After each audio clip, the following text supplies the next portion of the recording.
कोल्हापूरमध्ये जाऊयात। कोल्हापुरातली ही दृश्य आहेत। कोल्हापूरमध्ये वंचित आक्रमक झालेली आहे आणि जी दुकानं उघडी आहेत, सुरू आहेत, त्यांना बंद ठेवण्याचं आवाहन केलं जात आहे। वंचितच्या कार्यकर्त्यांकडून कोल्हापूरमध्ये बंदची हाक देण्यात आलेली आहे।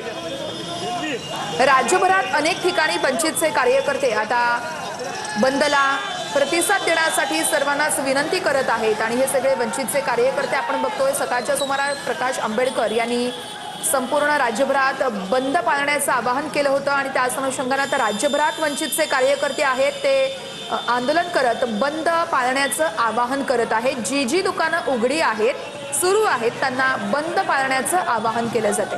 देशाच्या भविष्यासाठी तुम्ही कृपया दुकान बंद करा असं आवाहन या कार्यकर्त्यांकडून केलं जाते। अक्षरशः हात जोडून हे सगळे कार्यकर्ते विनंती करत आहेत। सीजेपीच्या आंदोलनाच्या पार्श्वभूमीवरती वंचितकडून राज्यभरात बंदची हाक देण्यात आलेली आहे आणि राज्यभरात ज्या ज्या ठिकाणी आपण बघतोय आंदोलन होत आहेत ती दृश्य, आधी ठाण्यातली दृश्य आपण बघितली आणि आता कोल्हापूरमध्ये देखील वंचितच्या कार्यकर्त्यांकडून बंदची हाक देण्यात आलेली आहे। हे अनेक वंचितचे कार्यकर्ते दुचाकीवरून रॅली देखील काढतात।